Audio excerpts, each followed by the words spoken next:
Subway Surfers is one of the most downloaded mobile game with over 2 billion downloads. A game released back in 2012, which should have faded out long ago. As mobile market changed, trends changed, and players moved on to newer games. But somehow, Subway Surfers refused to do so. Let's first dive into origin of game around 2010. Two friends from Denmark who are interested in animation and gaming launched a studio called SYBO Games. Before making the game, they had filmed a short film called Dark Days, where in that film, a street boy is caught painting inside a train station. When security spots him, he starts running through the railway tracks to escape. That fast chase and the urban street theme would later inspire Subway Surfers. To make this work, they partnered with Kilo, a company with a good publishing experience. At the same time, endless runner games were booming, so they combined that trend with their own unique style. And on May 24th, 2012, Subway Surfers officially launched.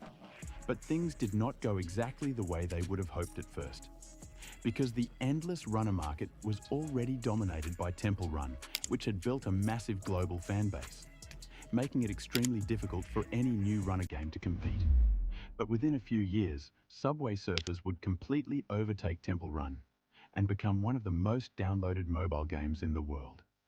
When Subway Surfers finally launched, it was entering a market already dominated by the giants like Temple Run and Jetpack Joyride. So for Subway Surfers, the odds are very low, as it had to beat games that already have a massive fan base. Subway Surfers made a tiny change which would eventually destroy Temple Run. Temple Run had a stressful, sharp turns, tilt controls, which made players irritating, but Subway Surfers felt easier from the first time. You just swipe left-right, jump and roll.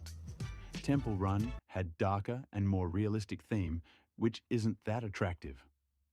But Subway Surfers looked colourful and modern, with bright trains, cartoon characters, a city setting that felt alive, which attracted kids, teens, and casual players at the same time. While Temple Run maintained same realistic jungle, players got bored of it, but Subway Surfers kept changing. Through its world tour updates, inspired by real cities around the world, places like New York, Tokyo, Paris, and many more.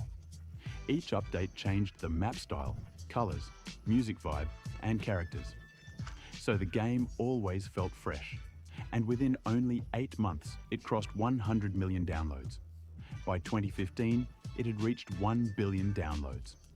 And in the years after that, it became one of the most downloaded mobile games of all time, which brought them a lifetime revenue of more than $150 million plus. That's where it truly separated itself and destroyed every other endless runner game. But like every other mobile game, its popularity started to slow down. As new trends entered the market, players now started to show more interest on battle royale games.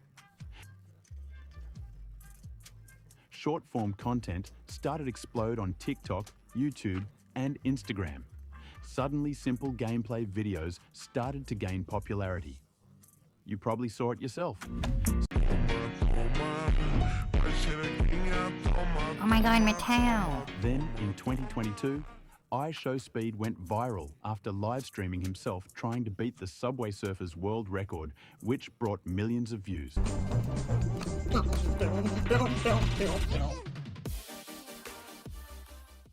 Subway Surfers got more downloads during the short-form content boom than many of its earlier years combined. Subway Surfers surviving for more than a decade was never just luck. It understood one thing better than almost every other mobile game: adapt or disappear. When endless runner games were trending, it entered at the perfect time. It understood the problems of other games and corrected them in their own game with simpler controls and brighter visuals. When players got bored, it kept updating itself with new cities and character.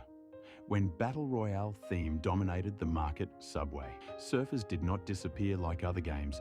Instead, it waited for interest to change, then came increasing in popularity for short-form content.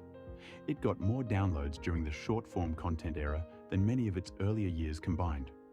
It became a multi-generation mobile icon.